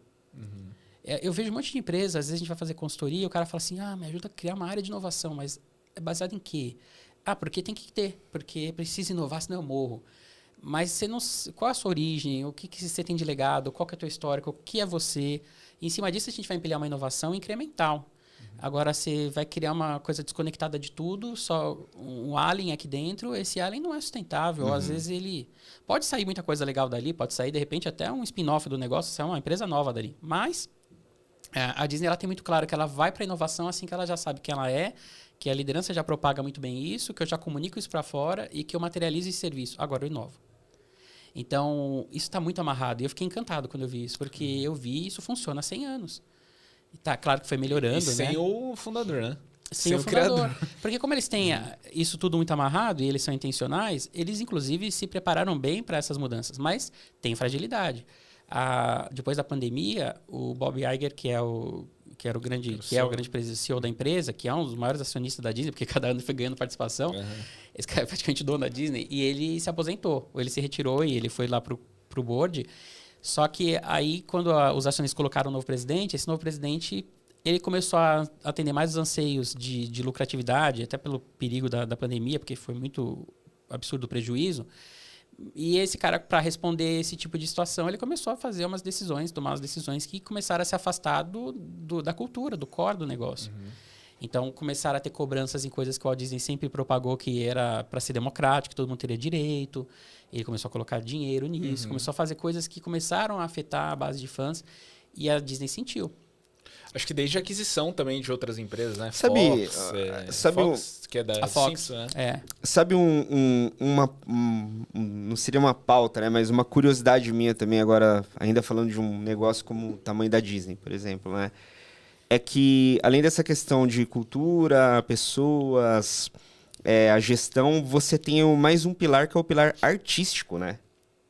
Que tem uma entrega artística, entretenimento e tal. E eu adoro, né, a arte, né, assim, música, enfim. E eu sempre comento com o Flávio o quanto que é difícil lidar com o lado artístico também das pessoas. Porque parece que é um universo desconectado da entrega de resultado, você me entende o que eu quero dizer? Não digo o resultado da arte, eu digo o resultado que precisa se gerar para a máquina continuar funcionando. Até para lidar com o ego, com a estrela. Por isso que na Disney, tirando os caras de filmes, que volta e meia dá problema, né, que tem que repactuar contrato, o cara quer ganhar mais, no parque não tem problema, porque ele tá com a roupa do personagem. E não é um CPF, ele não existe. Ele só interpreta, então ele é apagado para exatamente não ter a questão do ego. Quem brilha é o Mickey, não é o Rodrigo que tá com a fantasia de Mickey. Então eu posso ser artista que for, eu não apareço. Eu tô invisível. Então esse processo eles contêm bastante, eles lideram bem porque esse ego do artístico pode vir à tona, mas ele é o Simba, ele não é o Rodrigo. Ele não aparece, então eles dão uma segurada. Agora, o cara de filme, tipo, o Capitão, esse cara vai aparecer, ele vai ficar super marcado. O Homem de Ferro é super marcado. Eu tava vendo uma matéria recente sobre problemas, às vezes, que ocorrem nas gravações. Um ator se estranha com o outro. Aí gera toda uma preocupação. Putz, e aí? E se não vingar? E se tiver que fazer de novo? E se tiver que colocar outro no lugar? O teu produto fica refém de uma pessoa. Que em qualquer negócio isso é perigosíssimo, né? Você tem lá uma pessoa que ela é a cara da tua marca, né? Então você tem uma pessoa do marketing que faz as lives. E o povo começa a gostar dela. Você começa a ter um problema. Então, rodar pessoas, tá sempre trocando. Você vai criando, vai cativando, mas não fica tão direcionado para um CPF, é uma forma também, a não ser que a pessoa seja sócia, é uma forma de também garantir o futuro. A gente comenta muito disso daí. Eu falo assim, putz, tem que estar os três, né? Pelo menos os três fundadores com a cara na cara da empresa. Senão... Alguém ser a personificação da marca sempre é útil, né? Porque esse cara vai permanecer. E as pessoas podem passar, né? No caso da Disney tem isso. E falando em as pessoas podem passar, começou a desandar, aí o Bob Iger voltou. Então hoje ele está de novo presidente da empresa para poder reativar, porque como líder que propaga a cultura, ele precisa reativar a cultura porque se perdeu. Então até a Disney, com mais de 100 anos, ainda tem risco mesmo que os seus fundadores não estando aqui. É sempre um terreno... Porque daqui a pouco o Bob Iger já está velhinho, daqui a pouco ele também vai precisar parar. E o próximo passo sempre é um pouco tenso do que vem por aí. Porque... Muito legal. Imagina a Disney, né? E, entrando dentro desse assunto também, né? Eu acabei colocando uma pergunta aqui, o Rodrigo, lendo, né? O livro também. Como que você acredita pro gestor que está ouvindo a gente? Como que dá para fazer para os colaboradores seguirem os processos com excelência? Em qual sentido eu quero trazer isso, né? Muitas vezes o gestor ele executa muito bem o papel dele do dia a dia e aí ele começa incluindo novas pessoas para aquela função que ele executava. Mas não necessariamente a pessoa ela executa bem do mesmo jeito que ele. O que dá para fazer em sentido desde metodologia para que as pessoas sigam com excelência os processos? Você falou a palavra-chave, né? A magia da Disney é processo e treinamento. A magia que a gente vê, que a gente gosta, ela só existe porque existem uma série de processos bem desenhados e que são treinados exaustivamente. Tem equipes no parque, por exemplo, que a cada 15 dias são recicladas. A cada 15 dias. Então dá muito trabalho manter esse grau de excelência. Porque a excelência vai passar uma percepção de qualidade. E essa percepção de qualidade eu posso elevar meu ticket porque está sendo justo, né? A conta fecha para o cliente, porque tem um lucro ali emocional. E eu estou produzindo isso com esse processo. Agora dá um trabalhão. Por isso que nem todo mundo se habilita a fazer. Na Disney, pegando o exemplo de parque, geralmente os líderes eles cuidam de no máximo 20 pessoas. Eles limitam a quantidade para ele poder dar uma atenção especial ao desenvolvimento de cada um. Então, por exemplo, se você, no meu papel, por exemplo, na Netshoes, que eu tinha 400 pessoas na minha estrutura, eu não conhecia todo mundo. Não tinha como. Eu até tentei me aproximar, fiz alguns bate-papos individuais, assim, mas na prática eu não convivo. No ano você não conseguiria conversar com todo mundo. Quantas horas por ano, né? Cada um. Não, até se você, por exemplo, eu quero conversar com uma pessoa por ano, você não conseguiria. Não, eu fiz uma loucura lá na Netshoes, que eu achei loucura, mas assim, foi a melhor coisa que eu fiz. Eu parei, eu tinha como me organizar, eu parei e eu falei, eu vou sentar com cada pessoa da minha equipe e vou conversar. E eu passei 15 dias fazendo isso. Tipo, direto. Foi super exaustivo, mas foi uma delícia. A pessoa sentava na minha frente, cada pessoa da equipe, independente do setor, sentava na minha frente, eu me apresentava, porque talvez a gente nunca tivesse se apresentado. Ele sabia coisas de mim, mas não sabia quem eu era. Eu me apresentava, ele se apresentava, e eu sempre perguntava para ele o que ele achava da empresa e o que a gente podia fazer para melhorar a vida dele. Já deixando o disclaimer bem claro que a gente talvez não fizesse, porque a gente não tinha condição de fazer, mas eu queria ouvir para entender. Então eu fiz isso e mudou o clima. Mudou o clima. Eu passava, o cara me cumprimentava. Eu não lembrava mais o nome dele, porque é muita gente, mas assim, eu era importante para ele e ele era importante para mim. Só ouviu, né? Escutar. Ele foi escutado, ele foi acolhido. E saiu coisas lindíssimas, assim. Eu lembro que a gente, na minha cabeça, sempre foi assim, toda pessoa quer estar onde eu tô. Quer virar diretor, quer crescer, quer ganhar mais salário. É óbvio. Mas não é tão óbvio. Na prática, cada pessoa está em um momento de vida, cada pessoa tem um sonho, uma ambição, e eu percebia coisas diferentes. Então, teve uma moça assim que era uma querida lá do atendimento, eu perguntei para ela, o que você queria se a gente pudesse te oferecer aqui da empresa, né? Primeiro que assim, eu achava que a maioria queria aumento. Ninguém falou de grana, a maioria não falou de grana. Não sei se ficou constrangida, mas realmente não falava. Falava assim, eu queria ter mais folga, eu queria ter mais outras coisas. E essa moça falou assim, eu queria poder mexer na minha mesa. Porque a gente tinha já estava virando 24 horas o atendimento. Então, o cara vinha por turno de 6 horas, vinha o outro, vinha da mesma PA ali. E ela falou, eu queria poder mexer na minha baia e colocar uma foto do meu filho. Eu falei, por que foto do seu filho? Ela falou assim, porque às vezes é muito difícil, né? E a gente encara muita coisa difícil. Às vezes o cliente não está legal, acaba com o nosso dia. Mas eu quero olhar para a foto do meu filho, porque é por ele que eu venho. Porque eu estou ajudando ele a se formar na faculdade e tal. Então, essa grana ajuda. Então, eu quero olhar para ele e lembrar por que eu estou aqui. Eu falei, demorou. A partir de amanhã, simples, né? A partir de amanhã você vai chegar e você vai ter a gente deu uma gaveta para cada um, de cada turno. Na gaveta ele abre a gaveta dele, pega as coisas, monta o cenário dele e brinca. E se diverte. É que vale a reflexão, né, Maruxa? O que a pessoa valoriza não necessariamente é a mesma coisa que outra, né? O que mercado, motiva, né? A pessoa. Igual você falou, tem muita gente que, de fato, pode estar buscando posição, aumento, bônus, como tem gente que está feliz com o que Por isso tem que precisa e conhecer busca outra cliente, coisa. não é? Sim. Por isso que a gente sempre vai falar disso, né? A gente precisa conhecer muito bem nosso cliente. E no caso ali, o cliente interno, mas Sim. Toda vez que a gente desconecta da necessidade do cliente, a gente fica irrelevante. As marcas acabam por causa disso. Elas acham que já sabe como o cliente funciona, acham que já sabe o que ela precisa e começa a servir aquele mercado e ela não serve para nada. É a mesma coisa internamente, a liderança. Se a gente descola da realidade e fica no nosso ar-condicionado tomando decisão, sem conversar e sem conhecer uma pessoa, cara, não tem como. Eles vão falar, eles vão dizer. Se eles sentirem confiança, eles sentirem que aí entra a cultura, né? Uma cultura que permite, que possibilita essa troca, eles vão falar até coisas que você não quer ouvir. E vai ser bom, porque aí você vai ter a condição, se não levar para o coração, né? Não ficar, né? Não se melindrar, você vai ter a condição de transformar o negócio a favor, né? E eu acho que os bons líderes, eles são bons ouvintes. Eles sabem ouvir até aquilo que é duro, mas eles pegam aquilo, eles sabem processar, não levam para o coração e falam, tá aqui um cliente gritando uma oportunidade para mim.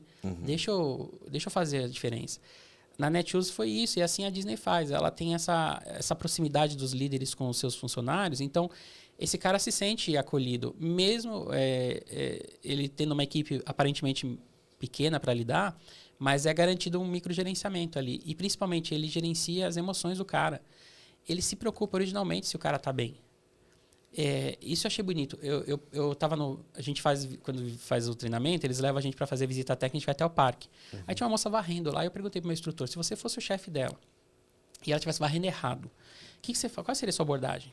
Minha curiosidade foi essa, né? Você chega dando uma bronca, você chega corrigindo. Ele falou, não, eu chegaria perguntando se ela tá bem. Eu falei, por quê? Ele falou assim, porque ela sabe varrer, ela foi muito bem treinada, ela treina a cada 15 dias como varrer melhor. Então, tecnicamente, ela está preparada. A gente já fez a lição de casa. Então, se ela não está varrendo bem, é porque alguma coisa está pegando. Eu achei isso de uma sacada incrível, porque é isso. Eu lembrei na Netshoes, aconteceu uma vez, um cara, assim, que era um cara fera, assim, os melhores que eu tinha no atendimento. O atendimento na época que eu estava lá tinha 96 posições. Então, era gigante, era um call center. E esse cara, ele se destacava, a gente adorava ele. E esse cara um dia entrou e eu fazia questão. Isso é uma coisa legal também para gerente de e-commerce e de modo geral. Eu sempre tive uma mesa do lado do atendimento. Eu rodava a empresa inteira, mas eu tinha que ter uma mesa e eu precisava passar 2, 3 dias no atendimento, ouvindo. Trabalhando, mas assistindo o que estava acontecendo, porque sai muita coisa dali, só de você pescar da conversa. Então eu sempre ficava com o radar ligado. E nessas eu estava lá. Passou o cara e o cara não cumprimentou. E ele sempre estava bom dia, animado, ele passou direto. E foi, sentou e começou a trabalhar. Eu imediatamente chamei o líder dele e falei, tem uma coisa errada. O líder não percebeu que estava resolvendo uma coisa com outro líder e não viu. Ele falou, não, vamos chamar ele para conversar. A gente chamou o cara, ele tinha acabado de sair do médico e tinha sido diagnosticado com câncer. O tamanho do engajamento dele é que ele foi trabalhar. Ainda foi trabalhar. E a gente falou, não, cara, esse cara não pode ficar em linha. Imagina a cabeça dele. Se entrar um cliente agora com o pé no peito, vai destruir ele, o emocional dele.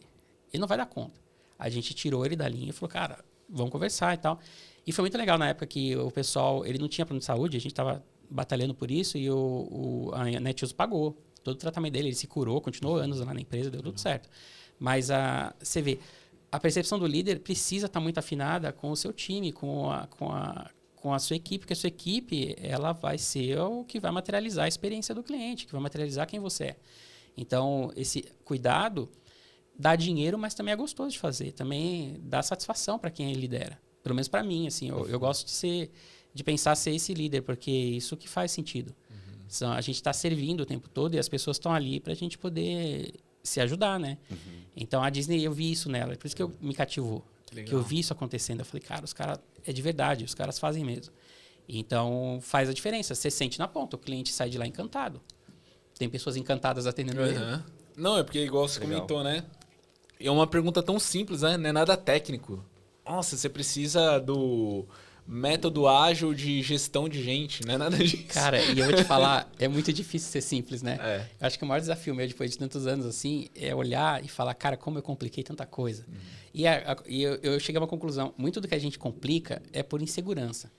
Porque eu lembro de chefe meu pedir um relatório e aí eu falava assim, cara, eu puxava o dado assim em 30 segundos. Tava a planilha prontinha para mandar para ele. Eu falava assim, que? Não vou mandar em 30 segundos, ele vai questionar. Então eu pegava e já fazia uns gráficos. Aí começava a pintar a planilha, deixava ela colorida. O cara só queria aquela célula, tá ligado? Eu só quero a informação para poder mas a minha analisar. Insegurança, será que se eu entregar assim, crua? Faz sentido. Ele só precisava do dado para tomar uma decisão, mas eu ficava com medo. Aí eu pensei, cara, é verdade, a gente complica pra caramba e o simples resolve demais. E só para fechar, eu vi isso na prática com eles, porque eles também têm essa mentalidade. A gente foi visitar eles chamam de atração, né? A gente foi visitar um brinquedo, mas eles não gostam desse nome. A atração, presidente dos Estados Unidos da América, que é super famosa. Cada presidente que entra são robôs, né? Que eles chamam de animatronics, que interpretam e falam, e cada um tem o seu papel e vai contando a história dos presidentes dos Estados Unidos. Conta a história da América lá, dos Estados Unidos. E aí, eu fui nos bastidores, o que está por trás. É um troço complexo, tem um monte de trilho que os negócios passam, o robô entra no palco, sai, volta, vem outro. Tem um negócio incrível. E no cantinho tinha um computador amarelado pelo tempo, que da minha época era tipo um 286, 386. Tipo, bem zoadinho, com aquela tela de fósforo verde ainda, sabe? Antigo, vovô dos PC. Aí eu olhei aquilo assim, daí eu fiquei curioso. O que esse computador tá fazendo aqui ligado? Eu tava num prompt de DOS, assim, que negócio antigo. Aí eu perguntei pro cara, o que esse computador tá fazendo aqui? Ele falou assim, esse é o coração da atração. Esse é o computador que coordena todas as atrações. E eu fiquei desesperado. Eu falei assim, mas por que você não coloca uma coisa moderna, cara? Com segurança, uma tela colorida, um negócio melhor, mais potência, não sei o que. E fiz minha pergunta, né? Assim, meio desesperado. Ele não entendeu minha pergunta. Ele falou, por quê? Eu falei, não, cara, porque... Eu assim, angustiado. Não, cara, isso aqui é quebrar. Ele falou assim, cara, isso aqui funciona há 20 anos. Por que eu vou mexer? Porque eu preciso, o simples resolve. Então ele não entendeu minha pergunta, porque ele é tão bem resolvido que ele não precisa. E eu falei, cara, a gente faz tanto isso na vida, a gente fica enfeitando o pavão, fica criando um monte de camada adicional um monte de coisa que é só mais complicação, daqui a pouco tem burnout, porque eu não suporto tanto prato que eu fico empilhando. Era tão mais simples, cara. Então, tem sido uma busca minha, sabe? Tentar sempre me questionar, preciso mesmo disso? Preciso mesmo comprar esse troço? Preciso mesmo fazer isso? Preciso mesmo empilhar isso aqui? Eu tô o tempo todo, ainda mais agora com a minha nova jornada aqui, que sou eu, principalmente a equipe, eu não posso brincar de complicar. Então, eu tô o tempo todo pensando, cara, o simples vai resolver, mas o simples não significa ser feio. Não tem excelência no simples. Quando você entrega exatamente o que o cliente precisa e até supera o que ele precisa de um jeito simples, ele até prefere, porque não assusta. Às vezes se enfeita, enfim. Tem várias formas de você criar uma complicação onde não precisa. Quem trabalha com usabilidade sabe disso, né? Que o simples sempre vai ser o caminho, né, para direcionar. Então, é assim que eu penso. Por exemplo, nessa jornada de consultoria, até gente com prestação de serviço, se você criar algo muito complexo, o cliente às vezes ele tem até medo e dificulta a execução do que ele precisa para atingir o resultado, né? Então, eu acho que pensar de forma simples é o Acaba até pensando às vezes, nossa, será que isso é para mim? Né? Ele tem esse também. Será que eu consigo fazer isso? E né? muita opção é nenhuma opção, né? O cérebro rejeita. Então, eu acho que essa coisa de não simplificar vem muito de autoestima baixa ou insegurança, ou também de ego. Porque eu sou bom pra cacete, eu vou entregar um negócio gigante e esse cara vai ficar pilhado e vai amar. Não vai. Talvez você só criou confusão. Eu gosto muito os meus clientes, quando eles vão para fórum, para qualquer evento de mercado, eu gosto muito de falar para os caras assim, ó, vocês vão enxergar coisas que vocês nunca viram, vocês vão falar com gente que vocês nunca viram que existia solução, vocês vão ficar louco. Vocês vão sair pilhado, achando que vocês estão muito atrasados, que vocês não têm nada, que o mundo é muito pequeno de vocês e agora o mundo ficou grande. Vocês vão falar comigo logo que vocês saíram, porque eu vou ter que voltar vocês pro eixo. Porque os caras ficam perdidos. Porque é tanta coisa empilhando, fica tudo gigantesco, eu falo, calma, eu tô com você, daqui que eu te seguro nessa jornada, dá a mão para mim de novo, vamos baixar. E aí a gente volta pro simples, volta pro caminho certo. Porque... E haja dinheiro para colocar todas as coisas legais que tem no mercado, né? Tudo é perfeito, tudo funciona e tudo vai resolver uma dele. E não vai, necessariamente. E não que as ferramentas não sejam boas, mas não é o momento, ou ele não está preparado para... Porque acontece, né? Quem trabalha com agência sabe, né? Eu também vim desse mundo. A maior parte das vezes, a agência não é incompetente. O cliente é incompetente para ter uma agência. O cara não está capacitado de extrair da agência o que ele pode, de extrair o melhor daquele profissional que está ali para atender. É muito comum o cara, principalmente o varejo, o cara contrata uma agência e nem avisa que entrou em promoção. E vai cobrar resultado. Ele nem subiu um mix incrível novo e nem contou. Ou acabou determinada grade de produto no estoque que estava tendo performance alta. E você bombando lá as coisas todas, campanha. Então, essas coisas que a gente precisa considerar. Tem que baixar e tem que fazer o básico bem feito. O feijãozinho com arroz, assim, não precisa ser um prato de Masterchef, às vezes. O feijãozinho com arroz, super encanta e mata a fome. Eu vou por essa premissa, que é o que eu vi na Disney. A Disney é assim. Ah, mas tem fogos, Até onde tem que ter, ela faz a complicação. Mas onde não precisa, ela é intencional, cara. Ela faz o simples que funciona. Pô, que legal. E tem mais alguma coisa assim da Disney, né? É que você viu na hora que duas, né? Que veio aqui na minha mente, né? Toda empresa, ela... Assim, de tempos em tempos, ela revisa a cultura dela para saber se ela precisa adaptar alguma coisa, se alguma coisa faz sentido para o momento atual. Se na primeira vez que você foi e na última, você sentiu alguma diferença, putz, aqui teve uma mudança de cultura que tô vendo diferente na Disney. E também se os gestores lá compartilharam algo assim que, putz, eu acredito que se uma empresa implementar isso daqui, vai dar muito resultado, vai fluir no dia a dia. A cultura, como eu falei, né? Quando é uma cultura poderosa, ela se mantém. O que pode acontecer é um afrouxamento das equipes em relação a essa cultura. Elas vão ficando mais soltas, a liderança fica mais passando pano, a liderança não é mais tão controladora, ou ela deixa de propósito, às vezes, até a coisa desandar. O que eu percebi nas várias vezes que eu fui, em alguns momentos eu percebi eles dando uma descarrilhada em algumas questões. Por exemplo, nunca faltou produto em loja. Eles têm uma das logísticas mais incríveis que eu já vi. Você pega um Magic Kingdom, você foi lá no Magic Kingdom lá embaixo da terra? Não é embaixo da terra, né? O Magic Kingdom tem uma ilusão de ótica, ele fica no primeiro andar, o parque, onde a gente fica, e no térreo tem os túneis, porque lá é Flórida, né? É tudo pântano, então eles não conseguem cavar, né? Então eles só aterraram, mas você tem a ilusão que você está no térreo. Naqueles corredores que ficam embaixo, existe uma das logísticas mais incríveis. Eu que vim, né, de operação, eu amo logística, então eu fico prestando atenção. Cara, carrinho passando o tempo inteiro e o cliente não percebe, porque não é na rua. É por dentro da loja que sobe os produtos, mercadoria, comida. Não falta comida, não falta produto. É muito amarrado, muito bem feito. O desenho é perfeito. Então, assim, já está muitos anos, mais de 50 anos, né, o parque existe, então está muito desenhado. Então, você não vai ter um caminhão parando na porta fazendo... Isso quebra a magia, né? Isso não é magia. Só que eu percebi já em alguns momentos falhas nesse processo. E falha em processo operacional, quando você tem muito claro o que tem que ser feito, você tem um processo bem treinado, está faltando talvez a visão de um gestor. Às vezes o gestor não está comendo bola ou está meio que também desanimado. Eu percebi em alguns momentos isso. E assim, eu presto muita atenção nisso, porque o nível de qualidade é muito alto. Então, grita para mim quando não está exatamente como sempre. E eu notei isso em alguns momentos. Foi exatamente na troca da liderança. Com a volta do Bob Iger agora, retomou muita coisa. E uma coisa interessante é que a primeira coisa que ele fez foi derrubar todos os projetos que estavam em andamento que não eram divertidos.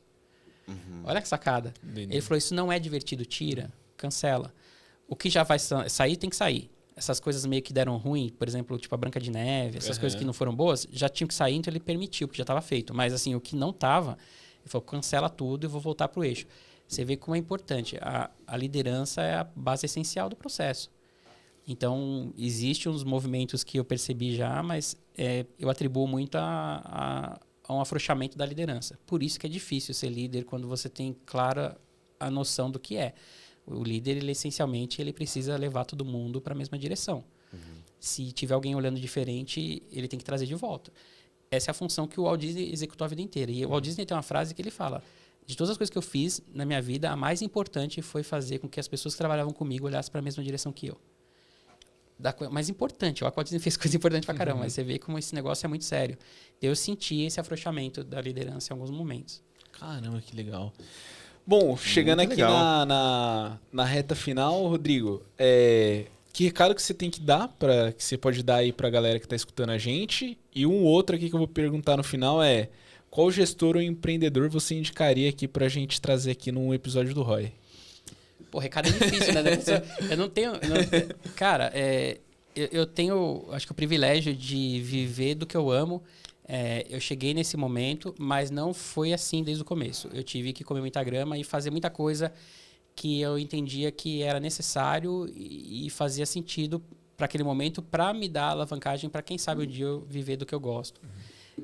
Então, assim, o recado que eu dou é paga seus boletos, faz acontecer, mas sempre, sempre com princípios e valores muito sólidos que vão ser inquestionáveis.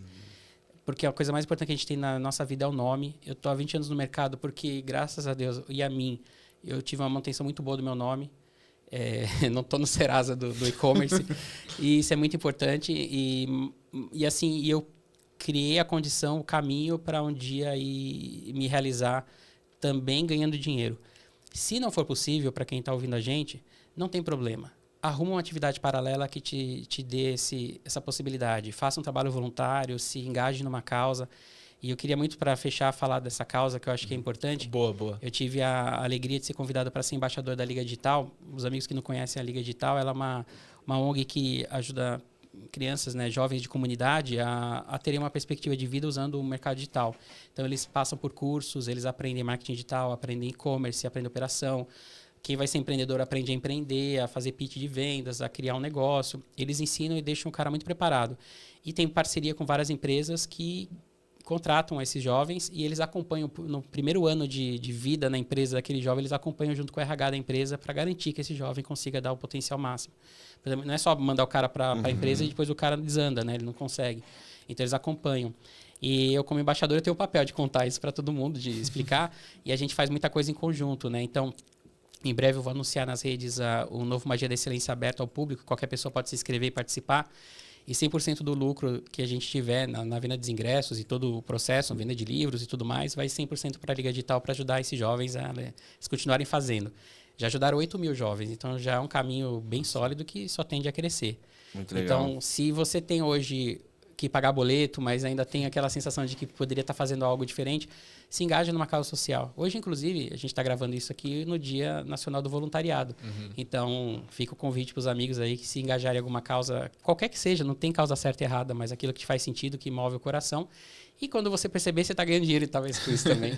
E você vai estar feliz, como eu com certeza já cheguei e estou muito contente de estar aqui hoje para falar disso. E o projeto dela, né? Inclusive a Helenice gravou com a gente, né? A Edilene também.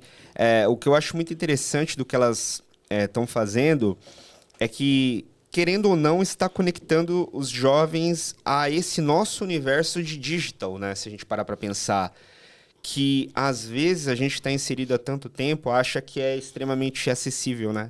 Imagina. Qualquer um tem acesso para saber o que faz. Não necessariamente.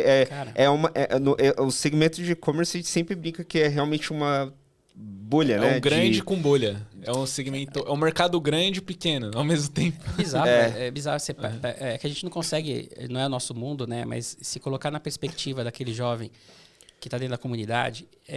A vida dele vai ser, ou ele vai trabalhar no tráfego, ou ele vai, se ele tiver uma família que vai puxar e vai bater, vai fazer, ele vai ter talvez algum tipo de trabalho mais operacional e ele não acredita que ele pode mais que aquilo.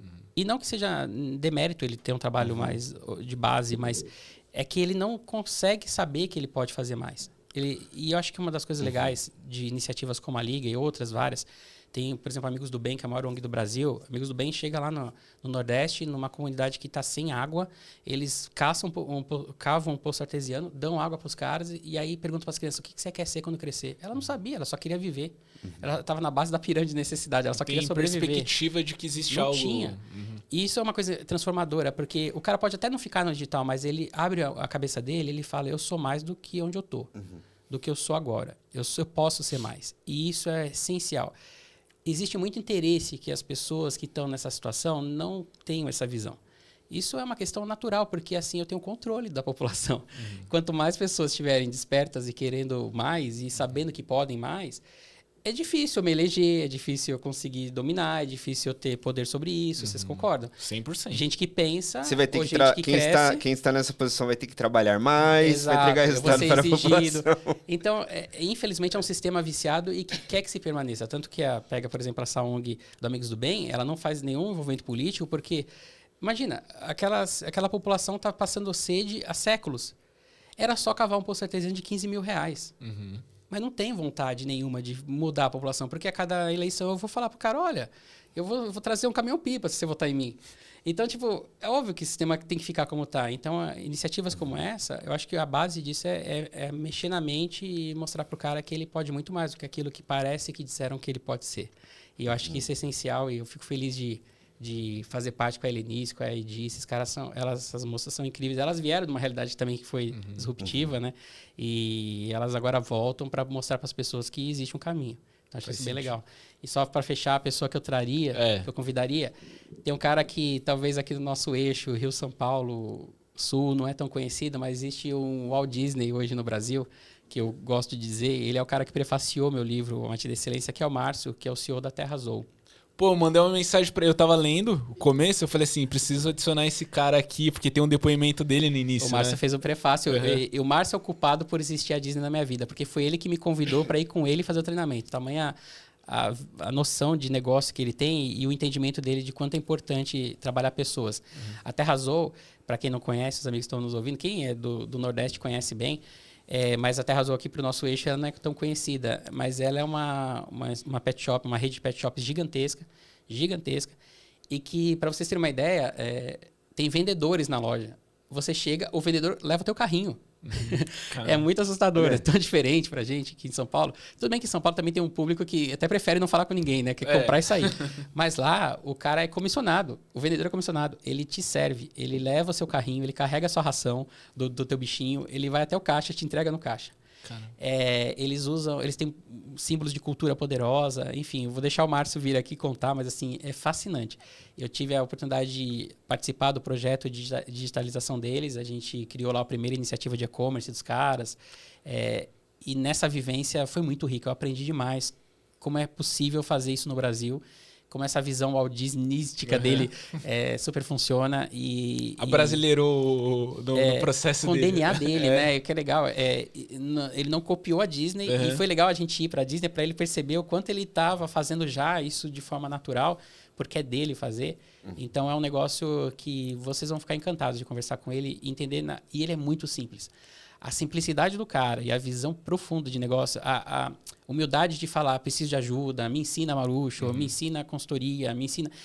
É um cara incrível, é gigante. Então, acho que se eu pudesse sugerir um caminho, e se quiser eu faço a ponte, e vocês vão adorar conhecer ele. Sou fã do cara e amigo dele, assim, é uma oportunidade incrível de ter conhecido. Pô, dá até pra trazer o Marucho como co-host, e aí vai você, o Marucho e é verdade. E eu digo mais, eu venho com o colete deles, que eu tenho até hoje. Tá feito, hein? Tem um colete da Terra Azul. Similar àquele que a gente fez com a Lei e com o Felipe. Exato.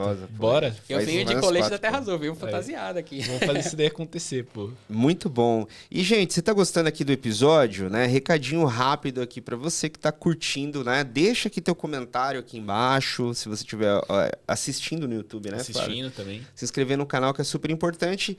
E não posso deixar de falar do recado aqui da Ciclo, né? Então, aqui do ladinho você tá vendo um QR Code rodando e também aqui tem o site da Ciclo, cicloecommerce.com.br, www.cicloecommerce.com.br. Para você que tem uma operação de e-commerce, para você empreendedor, gestor que está buscando mais performance, mais resultado. São mais de quantos projetos? 300 projetos. 300 e segmentos, né? São vários, cosméticos, calçados, alimentação, moda, alimentação, D2C, B2C, B2B, todas essas siglas aí do nosso mercado. Todos os 2C, 2D, tudo isso. Exatamente. Tem muito case legal, gente. Então, para você que quer conhecer, fazer o contato com a gente, fica o convite aqui também. Boa. É isso? É isso. Quer deixar um recadinho, Rodrigo? Para o nosso público, se quiser olhar para aquela câmera... Eu ia falar assim, para quem quiser se conectar com ele, vamos colocar observação. Para quem ainda não o conheceu hoje, né? Cara, eu queria só primeiro agradecer muito, assim, eu me diverti de estar aqui, foi muito bom mesmo. Vocês são muito legais, eu estou muito feliz. Tomara que a gente se conecte mais ainda desse ponto em diante. Quero ter vocês no meu processo. E eu quero agradecer também quem teve a paciência de assistir a gente até aqui. Se vocês quiserem continuar ouvindo eu falar, né, se achar que foi útil, principalmente minhas redes são @RodrigoMarucho com X. Principalmente o Instagram, que eu tenho usado hoje como principal ferramenta para propagar, que eu brinco que é espalhar nossas sementes, né? Eu sou um espalhador de semente e cada um pega a sua semente que achar boa e faz ela frutificar aí. E eu sou espalhador de sementes no Instagram, então @Rodrigo Marucho, e tem as outras redes também, mas principalmente no Instagram, acho que é o ponto central ali de conexão de todo mundo. Legal, show de bola. Boa. Pessoal, se conectem aí com o Rodrigo, né? Para você que acompanhou a gente até aqui, eu queria agradecer, espero que esse conteúdo tenha ajudado de alguma forma. Compartilhe com mais pessoas, que o objetivo é esse, é agregar valor aí para você que está ouvindo e para as pessoas que você acredita que esse conteúdo possa ajudar, né? E a gente deseja o quê? Um sucesso e grandes vendas. Eu vou passar o final pro Flávio dessa vez. Como é que fala? Pessoal, muito obrigado. Não vou usar seu bordão dessa vez, hein? Fala a sua versão. Não tem o bordão. Ele não inventou, gente. É o muita excelência pra você. Aí, muita excelência pra vocês, hein? Que um abraço. Vocês têm uma equipe excelente aí. Abraço, obrigado, tchau, tchau.